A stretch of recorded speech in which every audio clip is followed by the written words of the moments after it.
I want to thank everyone who organized this event. Really, too many groups to actually thank, as you heard that list that Rebecca just rattled off. But I want to thank Rebecca in particular for all her support and all her help. It really is a terrific resource. It represents Peace Action West very well, and her influence is felt in Washington, D.C. I can tell you that. I also want to thank you all for Senator Jeff Merkley and his staff. I was in Eugene. We were in Eugene last night, and I saw a statue they have there for Senator Wayne Morse, who was, as you know, one of two senators who voted against the Gulf of Tonkin resolution in 1964. You talk about the moral courage that it took for Senator Morse to do that then, and similarly now. This is what it required. I can tell you that with Senator Merkley's office, we approached several offices, about 9 or 10 offices, to lead that letter to the president on accelerated drawdown of forces in Afghanistan, and none of them would do it.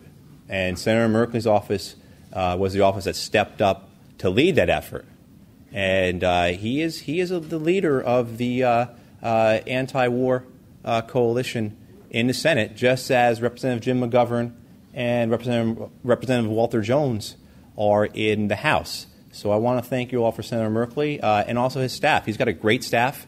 Will White, if any of you know Will, is phenomenal. And really, it's been a pleasure to work with them, and they are doing really great things for the right reasons. Also, too, your newspaper here, the Oregonian, we had a love fest at the editorial board meeting today, and that doesn't occur with the Post or with the New York Times or, heaven forbid, with the Wall Street Journal. So it's nice to and I exaggerate, of course, but it's nice that there is a newspaper out there, a professional newspaper that is willing to lead forward in this debate and willing to lead policy discussion on it, like the Oregonian has done with Afghanistan, and I hope they continue to do so in the future. Because last Wednesday, what we saw with President Obama was really no change in strategy. Okay, that in the sense that what we saw was a continuation of the same policy as before. He did not change anything. If you read Bob Woodward's book, Obama's Wars, you see very clearly that the strategy was to surge the additional 33,000 troops to Afghanistan and then to withdraw them 18 to 24 months later. He is following his plan exactly. So there has been no change in policy. There has been no change in strategy. There has been no accelerated drawdown. President Obama did not change his mind. This was not a win for those who are interested in a saner foreign policy or a saner national security policy. This is just actually following the plan.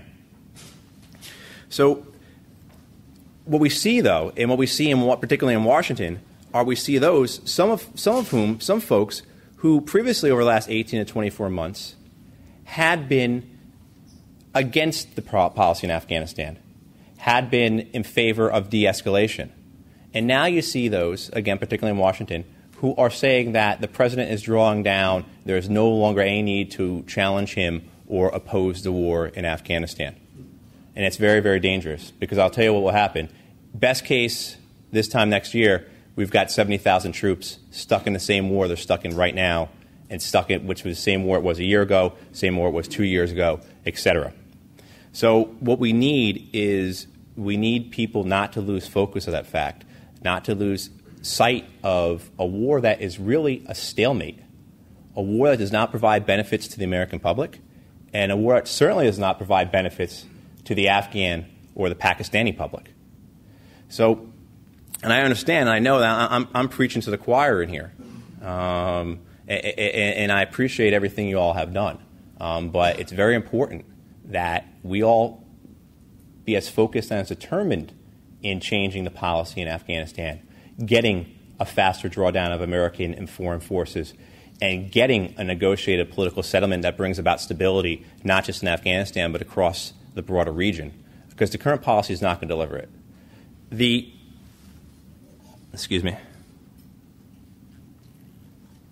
The current strategy is just simply not working. United States combat deaths in this spring were the highest they've ever been. March, April, May of this year were 41% higher than they were in 2010.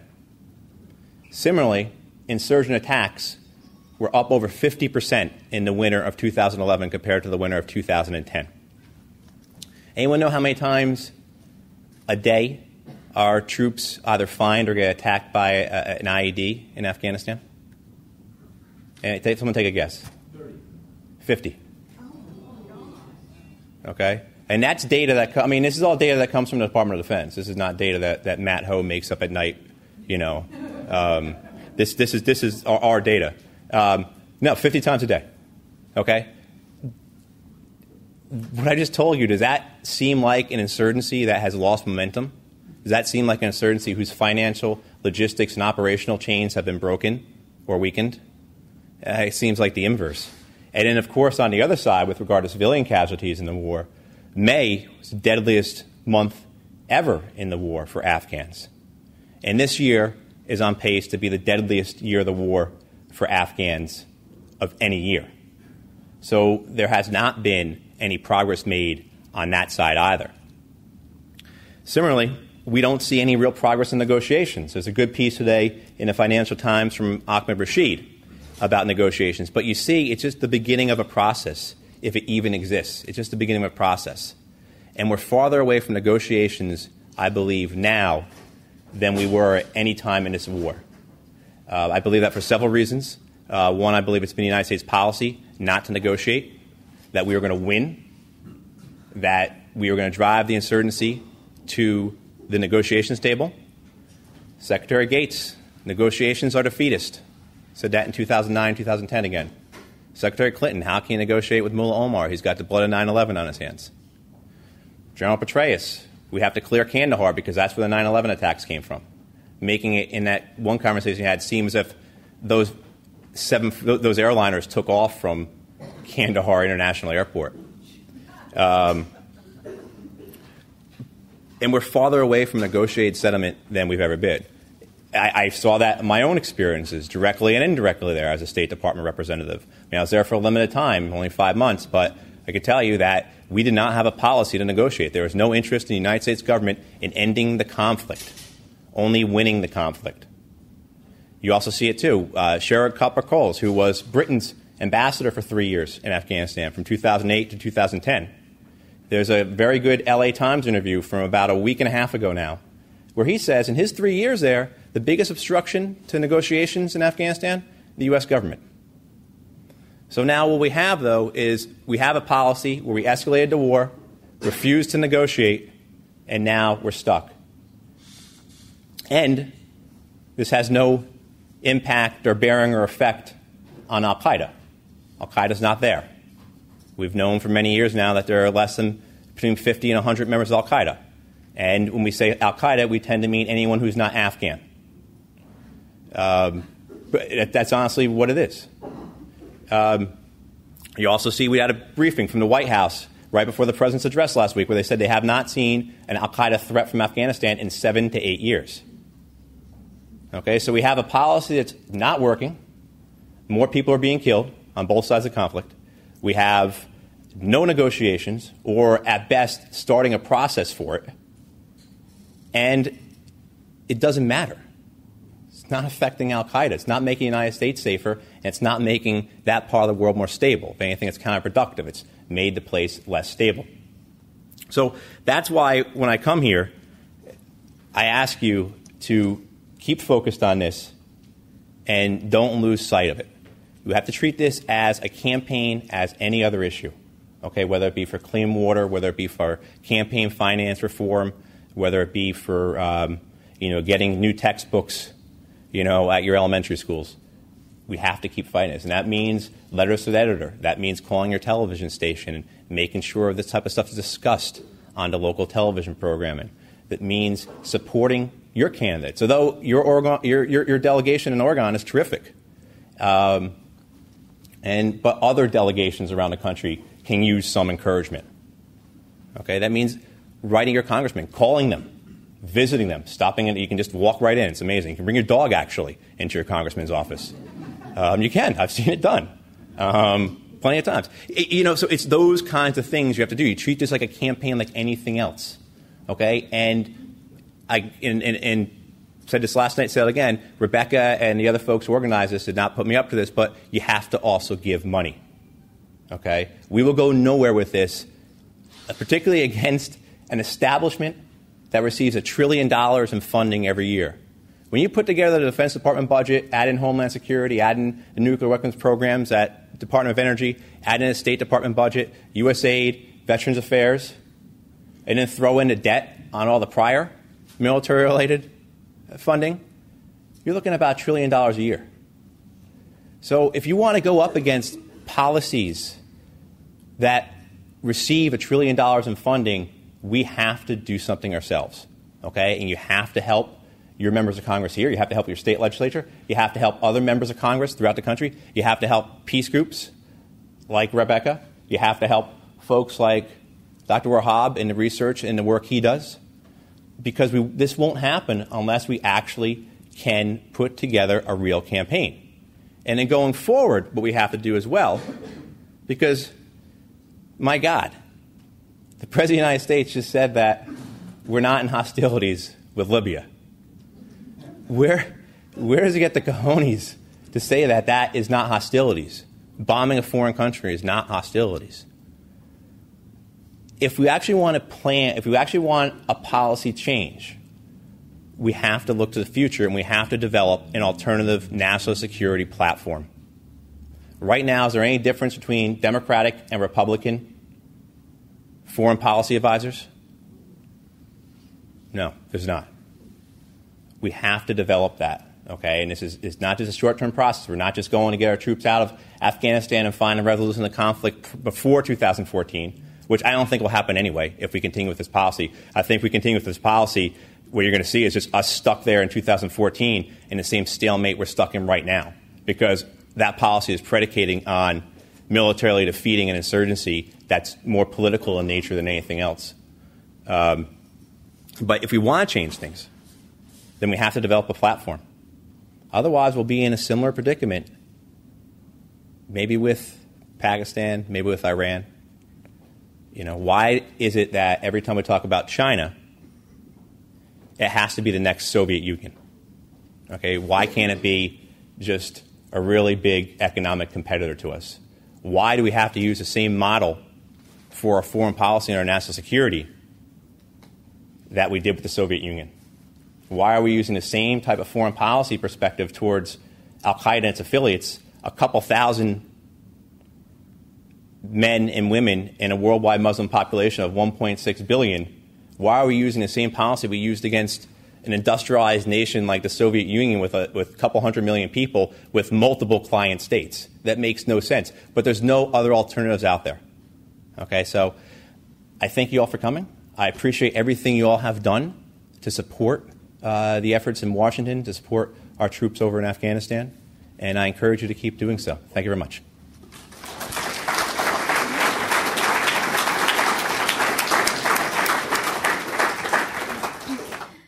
Good evening. Thank you very much. Thank you, Rebecca, for your wonderful work on behalf of peace, justice, and democracy. And it's wonderful to be sharing the podium with our good friend, speaker, guest, Matt. Thank you all for being here.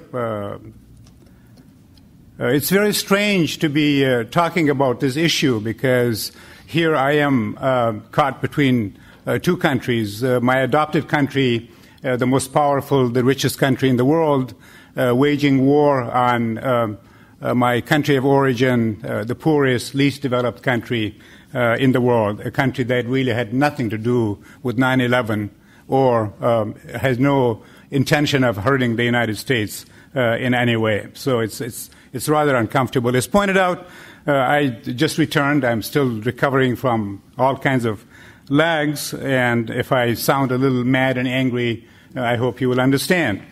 If you were there, you would be angry too.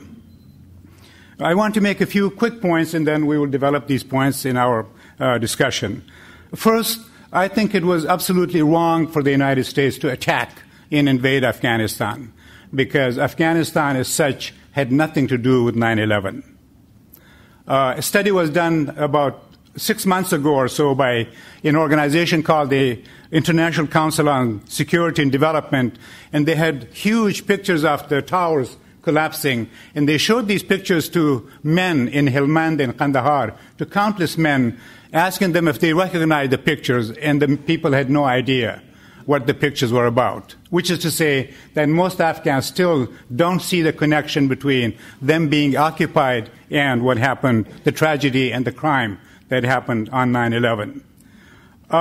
Also, you may remember that just before the October invasion by the United States and its allies, the Taliban tried very hard to work something out with the United States government. This is all a matter of record now, but Washington would not have anything to do with that. There was also at the time real tension between the Taliban and the Qaeda leadership. In fact, Osama bin Laden was under house arrest at the time of the 9/11. So I think it's important for people to know that there was really no connection. In fact, people now think that the Taliban had no idea that the Qaeda had a plan to attack the United States. But also the Taliban and now the insurgency keeps saying that they have nothing against the United States. They have nothing against the U.S. government, the U.S. people, or the country. And they keep saying that they have no agenda beyond their own freedom of their own country. So I think that needs to be understood. So we had an attack in October 2001, and now we're witnessing a prolonged occupation. That's how it's seen. President Karzai said so, our man in Kabul, but also if you talk to the ordinary Afghans, they would say that this is an occupation by NATO in the United States. And also, as we know, as Matt pointed out, President Obama, in his very disingenuous, dishonest, distorting speech, at the same time, his delegation was pressuring the Karzai government in Kabul to sign a long-term strategic pact with the United States, which would enable the United States to have permanent bases in Afghanistan. That work is underway. And there's clear evidence that the United States and its allies are trying to develop the different bases in Bagram, in Kabul, in Kandahar, in Shindand, in Jalalabad for permanent bases in the United States. Because, as I would submit to you, the United States has a deeper, larger, broader agenda. It's not fighting the Taliban or terrorism or liberating Afghan women. There is a coalition, that is to say, Eisenhower called it the Military-Industrial Coalition. We now call it the Military-Industrial Intelligence, Terrorism, Media, War Profiteers Coalition. So there's a very big coalition, and it's global, and they want this to continue because there are billions of dollars to be made, including people from Portland. And as Matt pointed out, I think what President Obama is doing, unfortunately, is simply escalate the war, deepen it, expand it, and destabilize the whole region. So I appreciate what Senator Merkley and his staff are doing. They're wonderful. But I think Senator Merkley and other people need to pressure the White House even more and put pressure on the Pentagon and the intelligence community to end this occupation as quickly as possible. Again, a study was done just about a month ago by the same think tank, the International Council on Security and Development, asking men both in the north and in the south of Afghanistan. It's difficult to do surveys on women, but asking them if the NATO-U.S. presence was harmful or useful to the Afghan people. The vast majority of the people who responded, men, north and south, said the U.S. NATO presence is harmful and detrimental to the people of Afghanistan. Most Afghans want the troop out. Most Americans want the troop out. More than half of Congress want the troop out, and they want the war ended. And if we had a genuine democracy and not suffering from a democracy deficit, as Chomsky would say, that's what the government should be doing. So, as I said, President Obama's 13-minute speech about a war which has cost $500 billion. Right now, we're spending $10 billion a month on the operation in Afghanistan. This is just the United States. There are 46 other countries that also have troops. So you can imagine how much money is being spent. It's estimated that the United States spends $1 million a year to keep one soldier in Afghanistan. So if we brought 13 soldiers back to the United States, that would be the budget for my graduate school at Lausanne College for a year.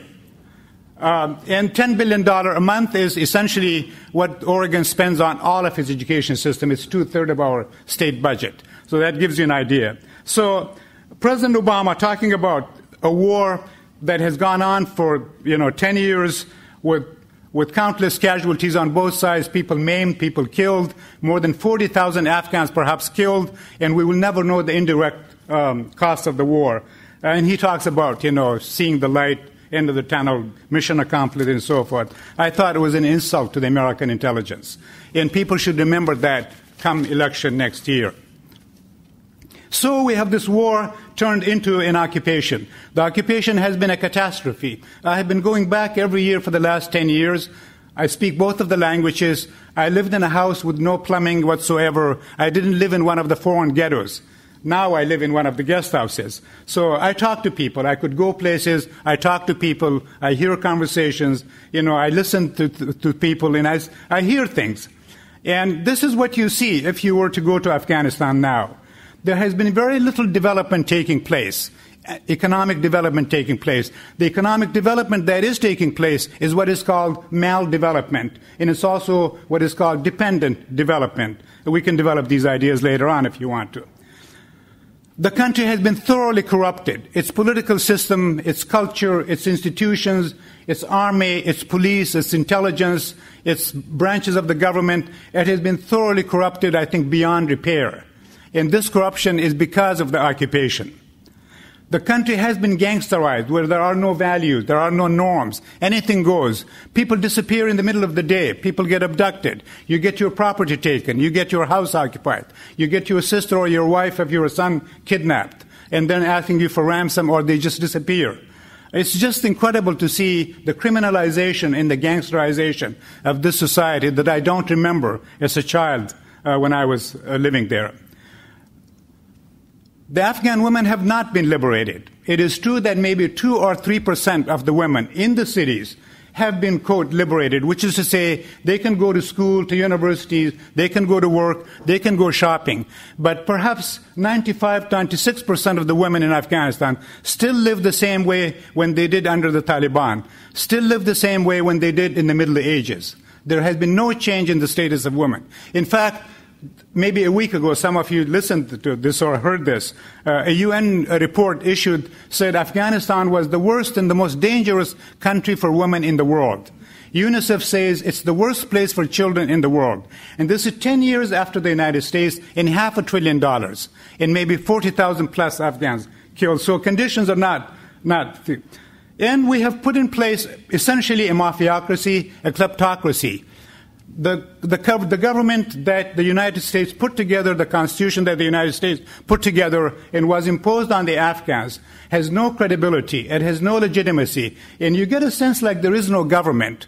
Whatever development there is actually private development. Very little is being done by the government. The drugs issue, which was one of the original reasons, remember there were some reasons given by the Operation Enduring Freedom. Drugs have exploded. So drugs are now between 1/3 and half of the GDP. And more than 1.5 million Afghans have been addicted. It's the major producer of heroin in the world. And it's created a major problem that can never be solved because the government has no ability really to treat these people who are being addicted. They talk about developing the Afghan National Army and the Afghan National Police. That is a lie. It's an absolute lie, and we're spending about $10 to $11 billion a year, quote, developing the Afghan National Army and the Afghan National Police. They're simply militias. They're simply sectarian, ethnic, racial militias, and there are very few Pashtuns in the Afghan Army or the National Police, maybe 3 or 4%. So as soon as the United States is out, just expect some kind of a major confrontation between the Army itself or in the different segments of the Army. The United States presence has allowed ethnic, sectarian, religious differences to fester. Not only that, but actually it has exacerbated ethnic relationships, in that it will pay this group to control that group. It will pay this village to control that village. It will pay this sectarian group or ethnic group to control and dominate the other group. When the United States leaves, these people will have to sell a deal with these differences. Not only has there not been an attempt actually to reconcile the different groups, but there has been every attempt to exacerbate the conflict between the different groups. And it is a civil war. As Matt pointed out earlier, what was happening in Afghanistan was a civil war underway between the North and the South, between the Pashtuns and the other groups. And the United States simply intervened on behalf of the Northern Alliance against the Pashtuns. That civil war continues, and there's a danger of it erupting any time now. If you go to Afghanistan now, you see massive violence, and there's insecurity, there's lawlessness all over the country. More than 500,000 Afghans have been displaced internally, not just people who are leaving the country. So, as I said, surveys indicate most Americans, most Afghans want the war ended. And also, it's pointed out, not only is this a stalemate, in my opinion, but the war is lost. I have to give you this news, that the Taliban have won. And it's not just Taliban. It's wrong now to say it's Taliban. It's now a national liberation insurgency, which includes all kinds of people, not just the Pashtuns and not just the Taliban. Because there's trouble in the north, way up north, where there are very few Pashtuns. There's trouble in the south, east, west. And estimates show that 70% of the land is controlled by the insurgency. And the insurgency has penetrated all organs of the government. As you saw the attack on the Kabul Intercontinental Hotel, I drove by that every day. They had people. They had actually people staying in the hotel. That's how the insurgency works, because the insurgency has penetrated all organs of the state. Let's see. And the other reason that was given originally was that to stabilize the whole region. I submit to you that the invasion and the occupation have in fact caused massive destabilization in Afghanistan, but also in the whole region, in South Asia and Central Asia. Because as long as the U.S. and NATO are there, India and Pakistan will continue to fight, wage the proxy war in Afghanistan. Iran will continue to meddle in Afghan affairs. The Central Asian countries will continue to meddle in Afghan affairs. Saudi Arabia will continue to get involved in Afghan affairs. So not only has it not stabilized the situation, but in fact it has destabilized the situation. The war continues because, as I said, there are strong, powerful lobbies like Blackwater, DynCorp, Triple Canopy, other companies, for example, other construction companies, the people who make the drones in Bend. So there are a lot of people, Americans, Afghans, and Afghan Americans who want to continue this war because there's a lot of money to be made, and people have gotten very, very rich. The drug cartel, of course, obviously is interested in continuing the war, and so are some other people. So very briefly, the reasons we're given are not the reasons. We're not being told the truth. And as I said, we are being insulted. Our intelligence, our integrity, I think, are being insulted by the people who are in charge, the warlords in Washington. The real reasons are, and very few people talk about that, the pipelines, the oil and gas in Central Asia. The real reasons are the minerals in Afghanistan, especially, and also in Central Asia. The real reason is that there has to be a reason to keep NATO together. If there were no reasons, no wars being waged, NATO will collapse, it will fall apart. The real reason is that the United States and NATO are in stiff competition with the Shanghai Cooperation Organization, which many of you know, or some of you know about that, because the Shanghai Cooperation Organization does not want the United States or the West to be encroaching on the Soviet sphere or the Chinese or the Indian or the Iranians. And the real reason is to establish and maintain U.S. hegemony in South and Central Asia. There's competition, economic competition with China, of course. China has the biggest commercial contract with the Afghan government, the Ainak copper mine, $4.5 billion. But not to worry, because J.P. Morgan also has a contract. They're prospecting for gold in Badakhshan. So J.P. Morgan is involved right now in Afghanistan. So I think the thing is that to know what the real reasons are, and what I worry about is this resurgence of the civil war. And I will be happy to respond to your questions when we're having a discussion. Thank you. Sorry.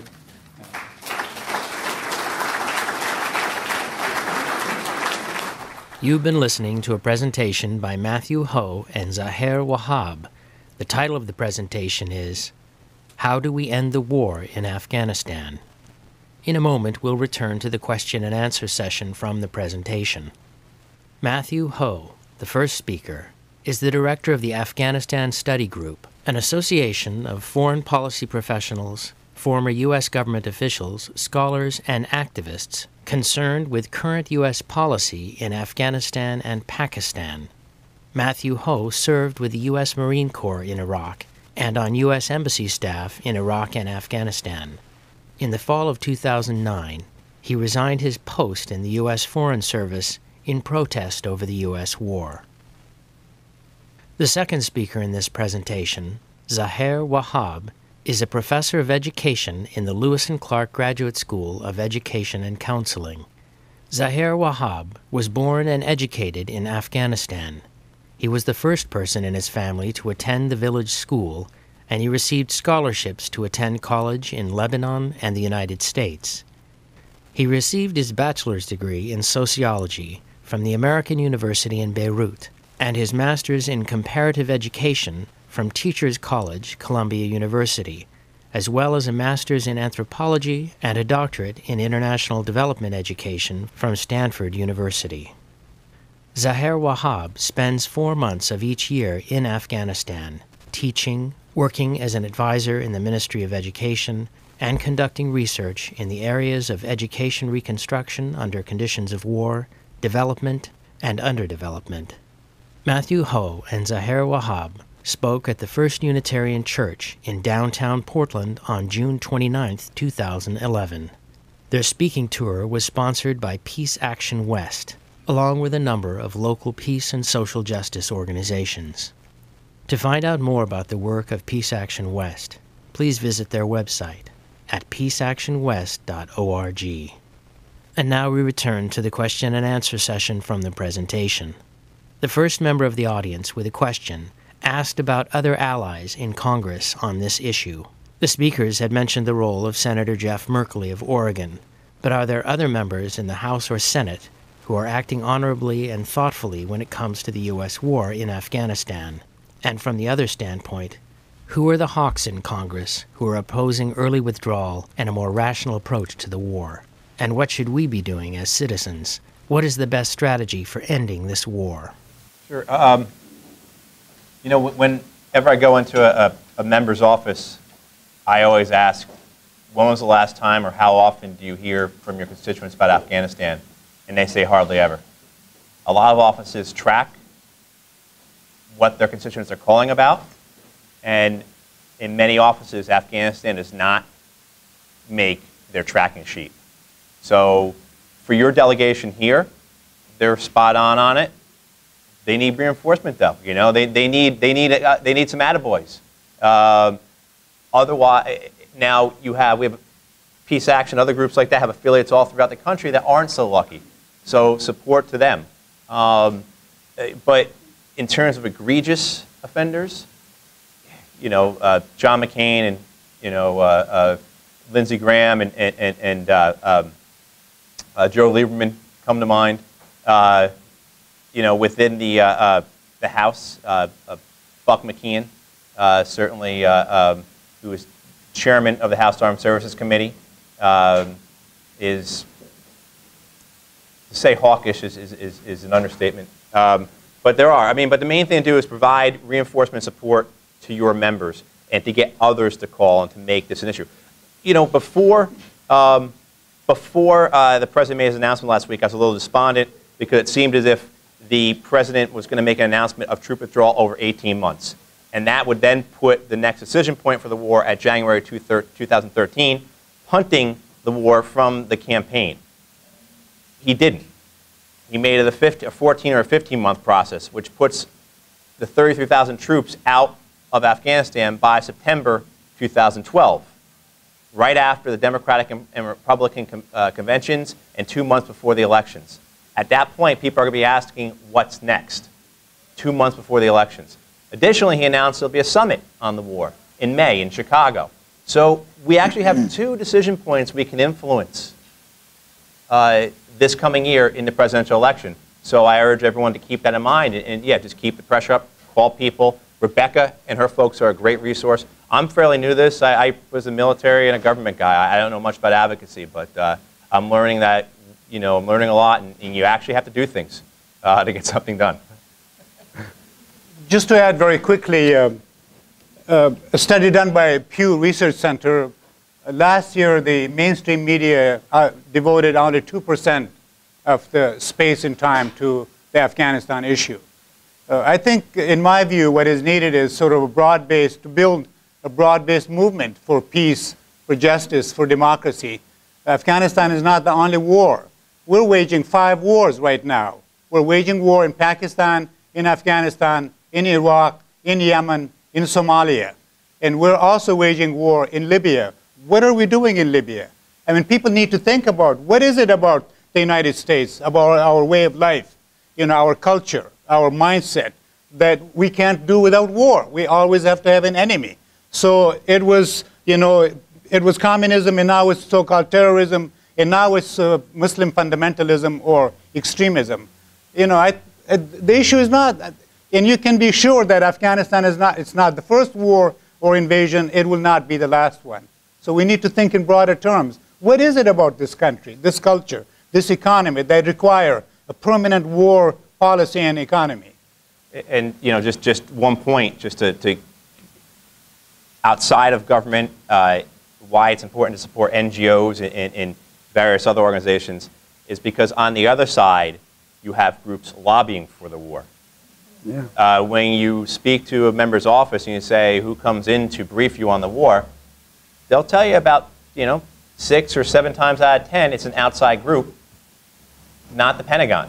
It's the Institute for Study of War or the Center for New American Security. And go home tonight and look up their websites and see who their donors are. Okay? It's Boeing, it's Raytheon, it's Northrop Grumman, etc. So what you have is it's a cycle where the funding goes to these corporations who then fund think tanks that produce policy that then pushes more funding back to those corporations. And that occurs anywhere, right? That occurs in any industry. But in this case, it's war, so there's a particular graveness to it. People have talked about,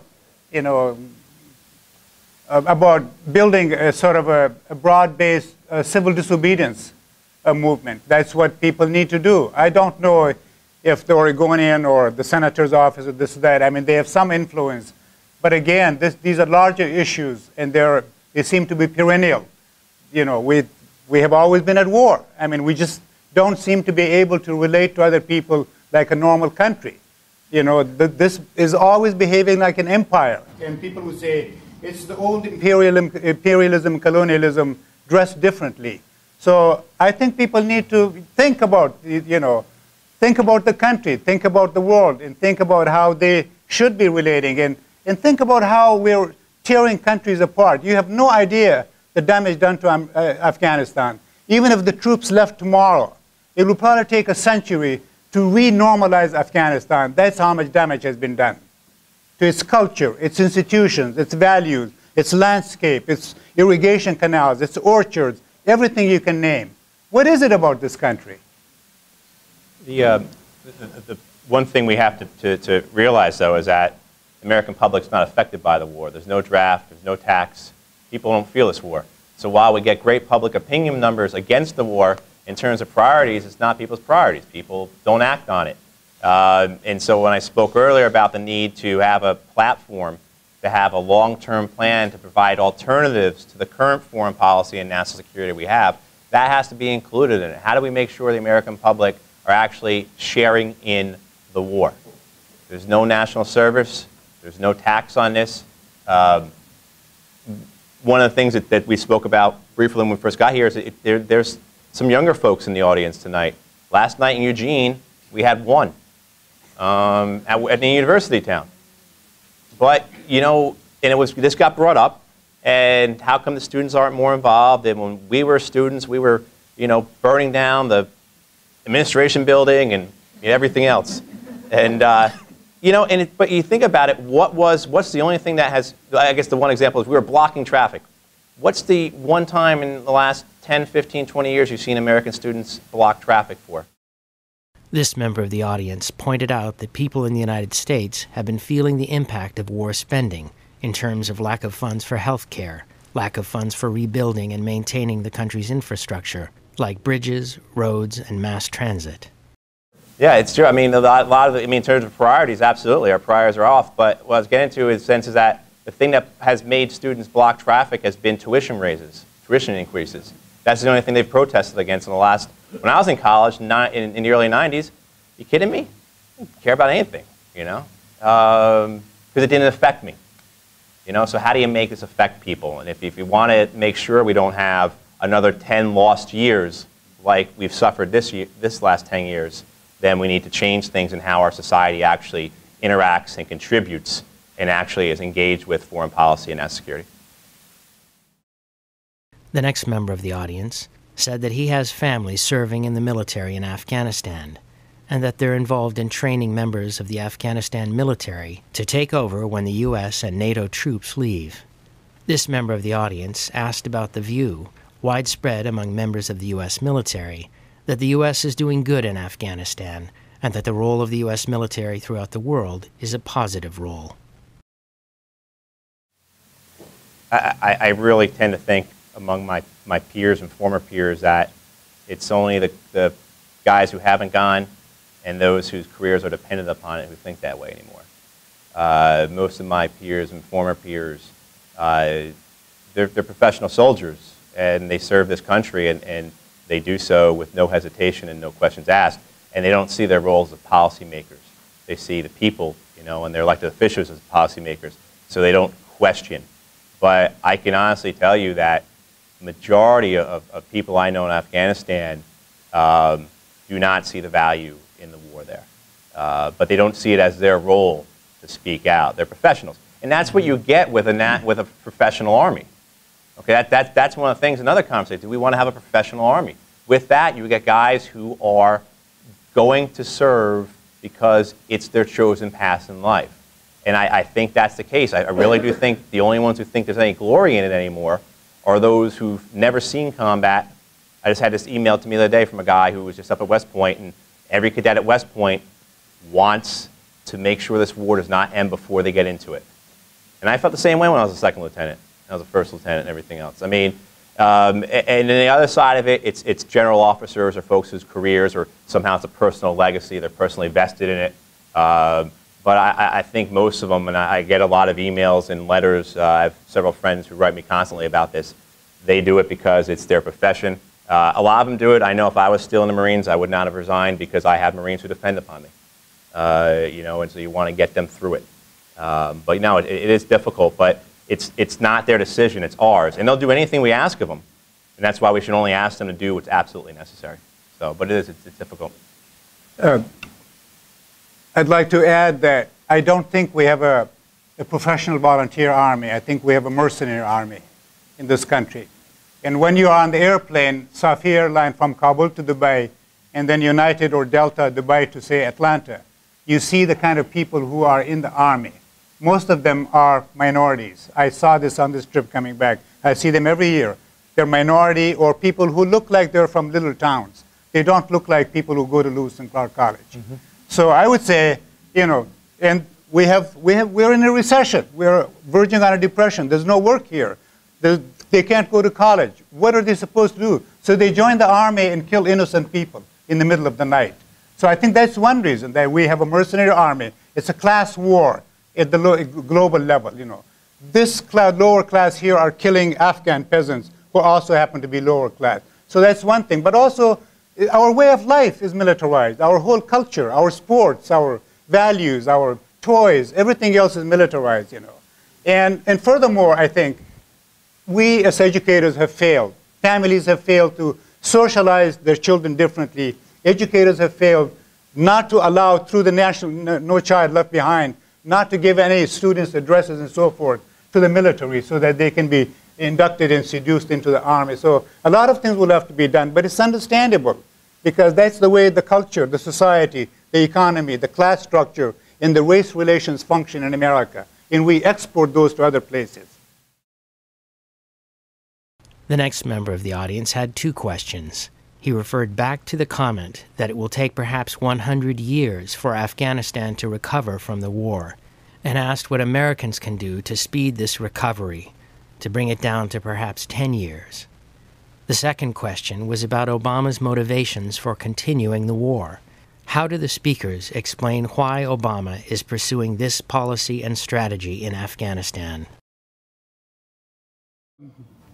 So what needs to be done is for these occupation forces to withdraw as quickly as possible, but simultaneously they need to be replaced by a UN-sponsored peacekeeping force paid by NATO in the United States. Otherwise, there will be trouble in Afghanistan. But Westerners need to get out. They have overstayed their welcome and their helpfulness and all that. You know, there's no, and it's not my feelings. No Westerners can cross the street from here to over there alone without armors and bodyguards and so forth. That's how whether you're Mother Teresa or the Pope, whether you're CIA or the military or academic or nurse or whoever you are, Westerners are simply not safe. And anyone who is associated with Westerners is not safe. I mean, and so families have been wrecked, you know, because you have these special operation forces who are running around amok, you know, in the middle of the night, and sometimes they get the wrong people, sometimes they get the right kind of people. So the damage is just very, very deep. It has the hysteria, the fear, the paranoia, you know, the insecurity, the parents not really knowing that if their children leave in the morning, if they will come back. Parents don't know because this is the capital, and you know, all parts of. So the damage is quite deep, and I think Westerners need to leave, but you need a peacekeeping force from neutral countries, which will be much cheaper, much more effective, and much more credible.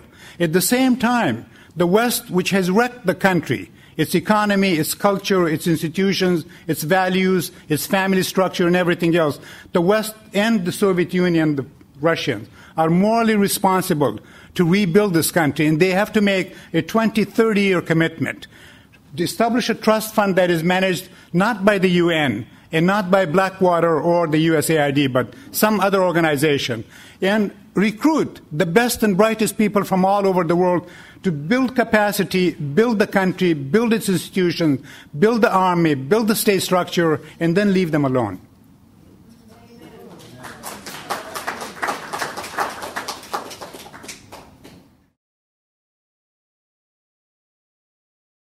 The next member of the audience asked the speakers to again address the question of why President Obama has been pursuing these policies in Afghanistan. Okay, I think what it was is, yeah, there we go. What it was is that, you know, in 2008 he was running as a black Democrat against John McCain, the war hero, and he had to be tough or tougher than John McCain. He was coming off the Iraq war, which he had been right about. He was able to point at Afghanistan and say that's the good war. That's a just war. People agreed with him. Everyone remembered September 11th. The narrative was there. I think he walked into a Pentagon that wanted to win. The Pentagon is not going to get a win for Iraq, but you can make the argument with Afghanistan. They were under-resourced, and they were really given a chance for a victory. Okay, so a chance to save face. I think that's clear, and I think that will come out more and more in the future, that a lot of the decisions were being made for reasons of vanity, for lack of a better term. Again, I refer you to Sherwood Copper-Coles, the ambassador from Britain for 3 years to Afghanistan. He said exactly that. He said the British Army went into Helmand Province because it was good for the British Army. It was more money for them. It was more prestige. Nothing better for your Department of Defense than to actually be at war. okay, in terms of support, funding, rationale for being, everything else. So I think there's a combination of things. Also, too, I don't think he was provided in 2009 any other alternatives. Okay, so in 2009, in the fall, when he's debating what to do with Afghanistan, he was given by his National Security Council, he was giving, here's your choice, Mr. President, you can escalate the war small, medium, or large.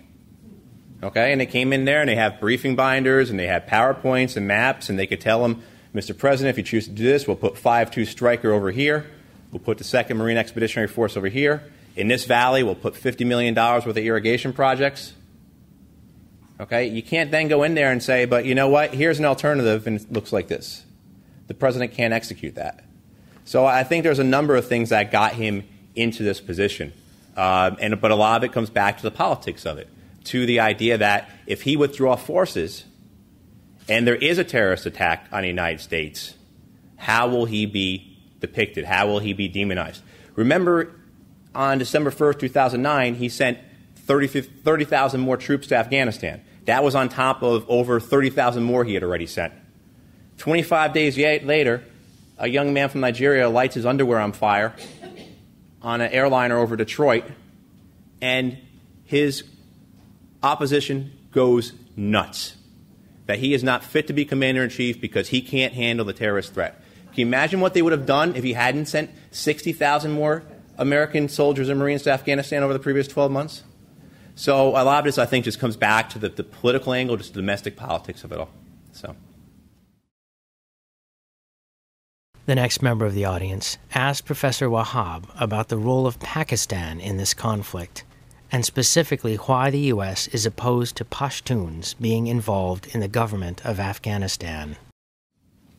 Most estimates tell us there has been no real census since the early 1970s in Afghanistan, but it's sort of understood that the Pashtuns are at least half of the population of 25 million, if not more than half.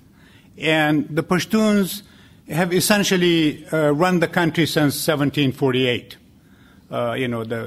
The dynasty was established in Kandahar, and they have been sort of in charge.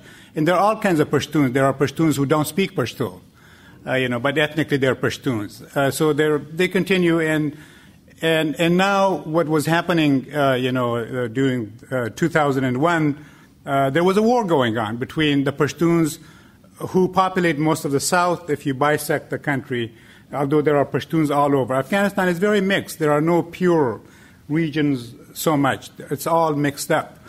So there was this war going on between the Pashtuns, i.e. Talib, and on the one hand, and the Northern Alliance, which consists of Hazaras, Uzbeks, and Tajiks on the other hand. And the U.S. intervened. And the hostility is still there, but and then the U.S., UN, and the European Union put this government together in Bonn and sent it on a plane and installed it in Afghanistan. With the Afghans had nothing to do with it. With Karzai, no one knew Karzai. They made him president.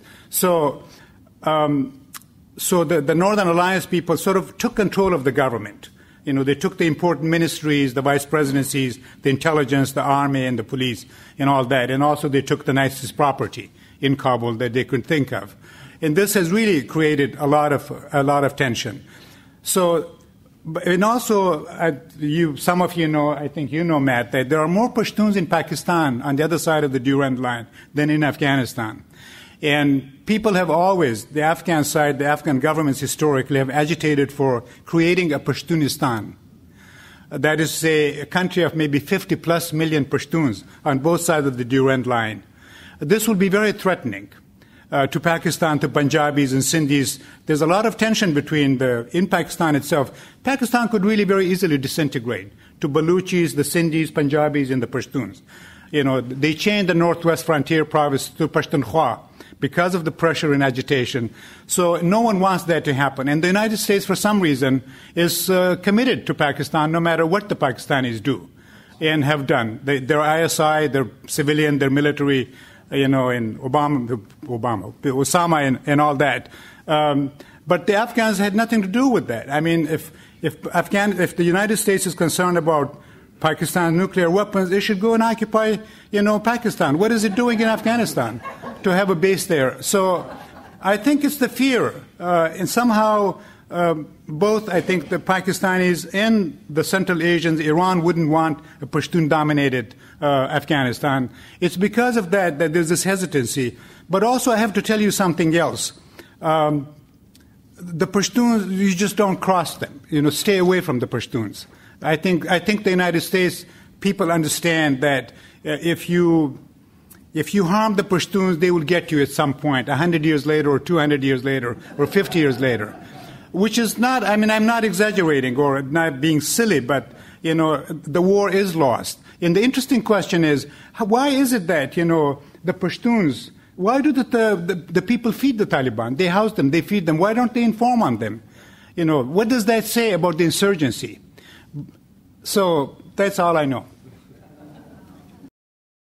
The next member of the audience asked what it would be like if the United States wins in Afghanistan, if the U.S. wins this war. Zahar's right that there's maybe not winning in a traditional sense, certainly not in a World War II sense, right? And are you asking what my vision would look like or what the American government's would? This member of the audience suggested that U.S. dominance in the rest of the world, and specifically the dominance of U.S. corporations, the financial interests that largely influence and control our country's foreign policy, provides a picture of what would be in store for Afghanistan if the U.S. wins there. I think you have to go back to, again, I think many American foreign policy advisors and policymakers, et cetera, view the world as a colored map. And the more that is shaded with the American color, the better. So if we have the more we have a presence, the more nations we count as allies, the more nations that vote with us in the UN, the more nations that, how often when they talk about Afghanistan, they talk about how many troops or how many nations are contributing troops to Afghanistan all the time, because it's a metric for them. It's the same way we viewed the world for the last 60 years. So that's one of the reasons why I say we have to shift that. We have to get different people into Washington. We have to get people into different universities to develop a different way of looking at the world that's more modern. It's amazing that this country is fighting and conducting itself abroad in a 20th century manner. Meanwhile, all our peers are acting in a 21st century manner. You look at the Europeans or our peers in Asia, and they are investing in the future. They are investing in their infrastructure. Biggest complaint I have is it takes me 3.5 hours on a train to take a train from Washington, D.C., the world's political capital, to New York City, the capital of everything else in the world. And it's a little more than 200 miles. It takes me 3.5 hours on a train. And during that time, I can't get a clear cell phone signal the entire way. It's insane. We're not investing. When World War II ended, we invested in the interstate highway system. We invested in our GIs. We sent 15 million men and women to college after World War II. We're not doing anything like that right now. Our peers are. Their priorities are better. So I think winning for a lot of people in Washington means more colors on the map for the U.S., even though it might be irrelevant now. In terms of what would be a satisfactory outcome in Afghanistan, that I believe, and in the region, is a cessation of conflict, the broadening of the government so that's inclusive, so you get some form of stability. I think, like with Iraq, I think, unfortunately for the Afghans, that what has opened up and what has occurred, remember the Afghan war goes back to the 70s. 100,000 Afghans have been killed in Afghanistan before the Soviets even showed up. So it's an incredibly violent, bloody, chaotic, almost 40 years for the Afghans now.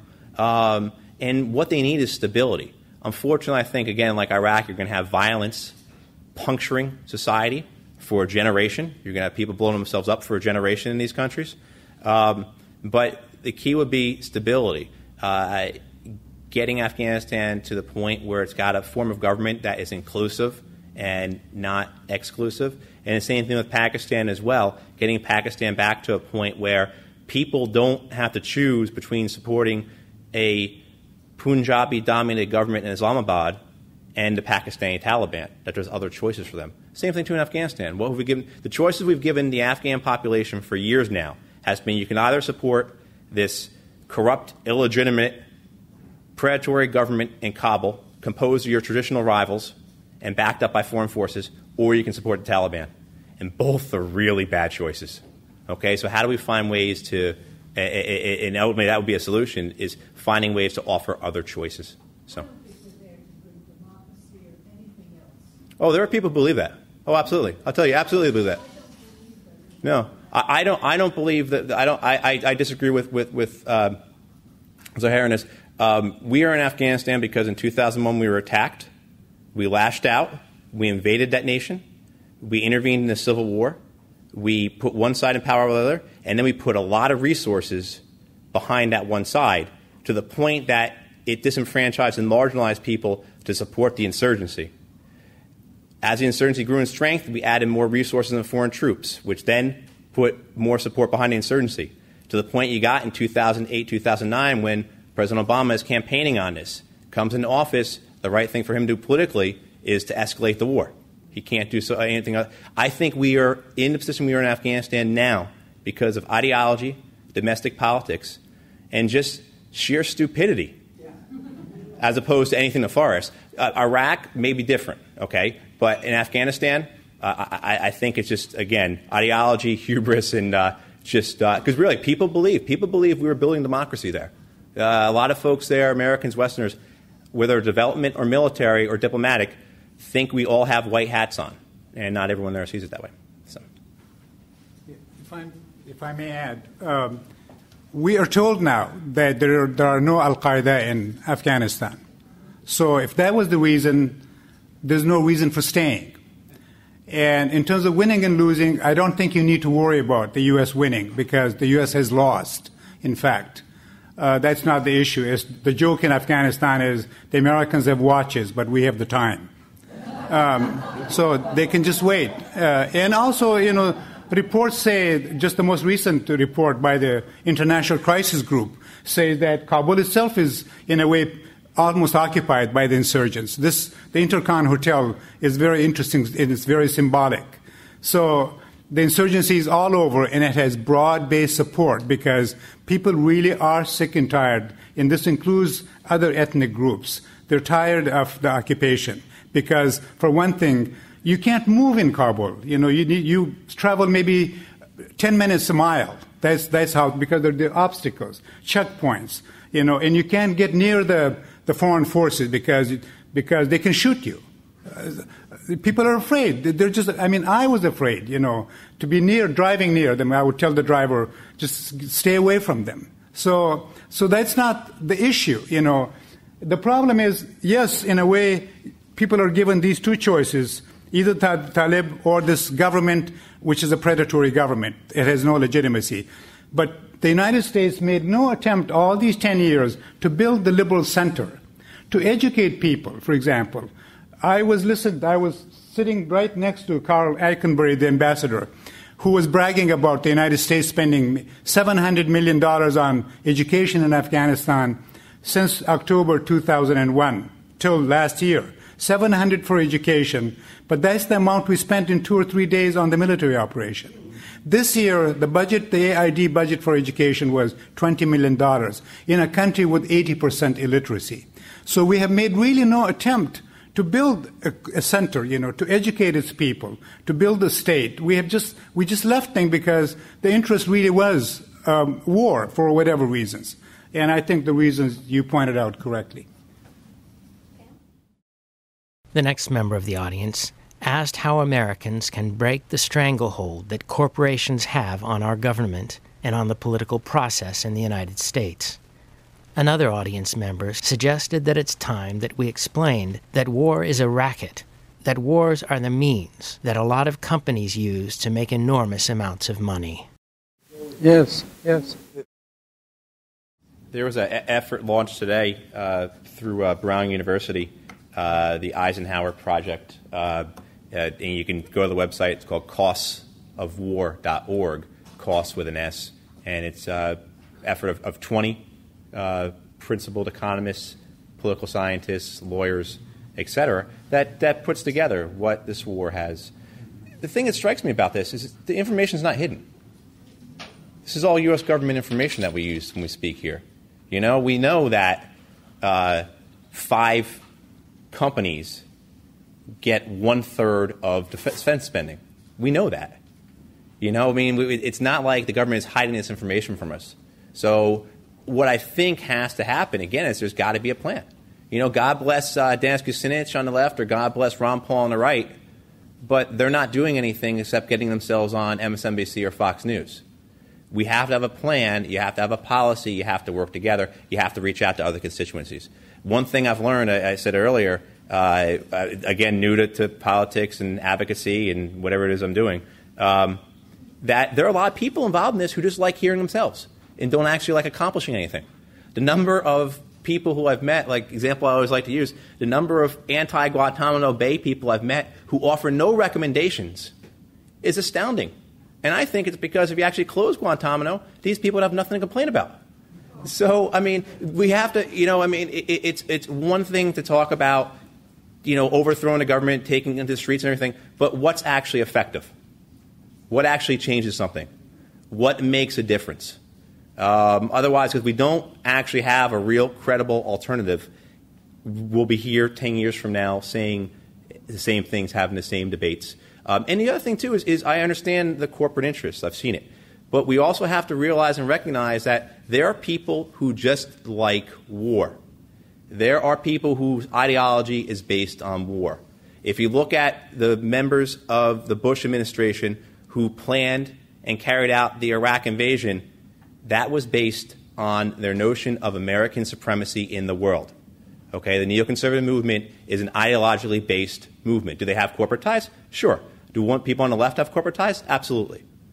Okay, but the thing that pushed the neocons was not corporate ties, it was ideology. It was the idea of an American empire, of spreading democracy abroad, of America being tough and defeating her enemies.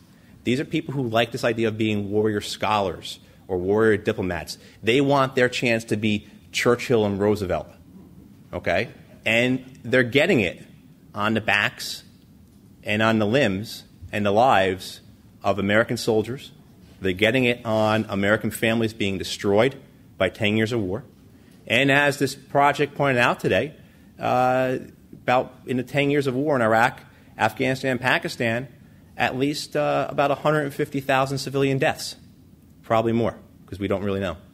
So we have to keep that in mind. There are people in this country who actually like war for ideological reasons, and that's why we have to have smart, good, reasonable policies and alternatives. Just to add very quickly, we have all heard how the Iraq-Afghanistan wars have cost us $1.3 trillion. The Brown study is saying if you add up the total direct and indirect costs, financial, human, et cetera, it comes to $4 trillion. The two wars, $4 trillion. And this is apparently a very credible study. So I would concur that, you know, we need to free Washington, D.C. I mean, we need to civilianize the U.S. government. We need to civilianize U.S. foreign policy, because I know for a fact that in Afghanistan the commanders had much, much more power than the ambassador. The ambassador was nothing. Like he was an aide to Petraeus or Barno or, you know, these other generals. So we need to, you know, democratize the system here so that the commander-in-chief, the president, is more than just a virtual symbolic president who has real guts, real power, and can say to his, you know, military and say, do this or you're fired. That's what needs to be done.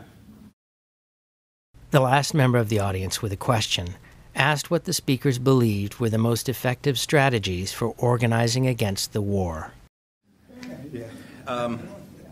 The most effective strategies, again, I think it has to be organized, reasonable alternatives that members of Congress can act upon, support to members of Congress and state legislatures.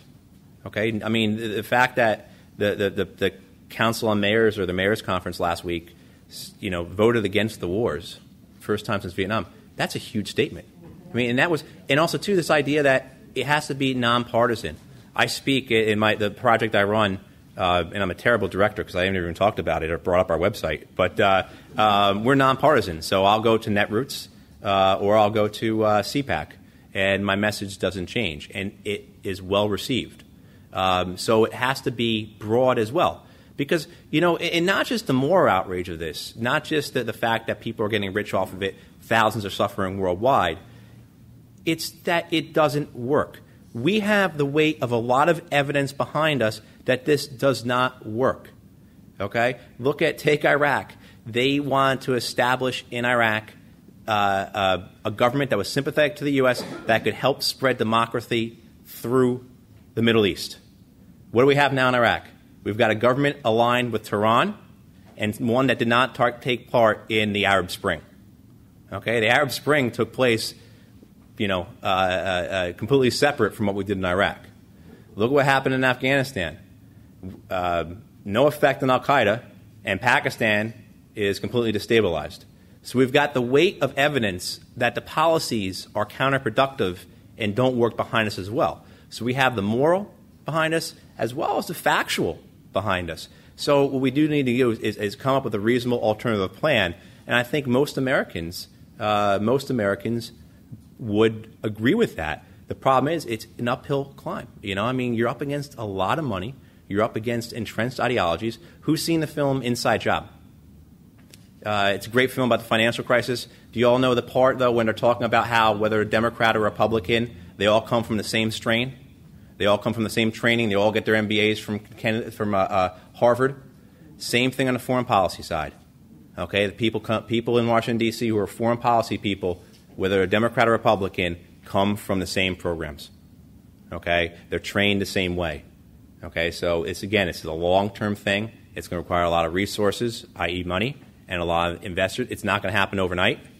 Okay, but if we want to prevent something else from happening again, like these lost 10 years we've just experienced, then we need to have a focused, reasonable alternative that can actually be executed. Last night on our way back from Eugene, I raised the issue that every time I return to the United States, I see this almost paralysis, psychic paralysis. Look at what people are doing in Spain, or in Greece, or in Egypt, or in Tunisia, or in Libya, even in other places. What is it about? And I really try to answer this question: why are people so devitalized here? Nothing seems to matter. Where is the rage, so to speak, or where is the anger? Obviously, it's a very complicated problem, and it would require sort of a multifaceted resistance and struggle where people will have to raise their children differently, educators will have to educate students differently, the press will have to be held accountable, the politicians will have to be held accountable, people will have to assert themselves, where their tax dollars should go. People need to talk about a different set of national priorities. Also people have different talents and you have different skills, but I think people do need to do, because we are inflicting unbelievable amounts of suffering on other people in other places.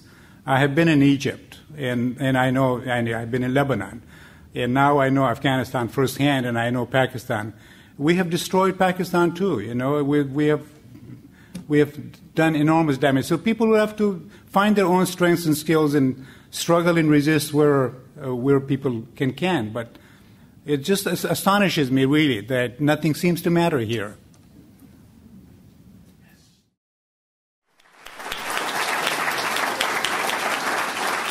You've been listening to a presentation by Matthew Ho and ZAHER Wahab. The title of the presentation is How Do We End the War in Afghanistan? Matthew Ho and ZAHER Wahab spoke at the First Unitarian Church in downtown Portland on June 29, 2011. Their speaking tour was sponsored by Peace Action West. To find out more about the work of Peace Action West, please visit their website at peaceactionwest.org. This program was produced by pdxjustice Media Productions of Portland, Oregon. To find out more about our work and to access our growing library of free, on-demand streaming video and audio programs, please visit our website at pdxjustice.org. And write to us with your questions and comments at pdxjustice@riseup.net. We'd love to hear from you. Thanks for tuning in, and thanks for supporting listener-sponsored radio, public access cable television, net neutrality, independent bookstores, and all forms of grassroots democratic community media.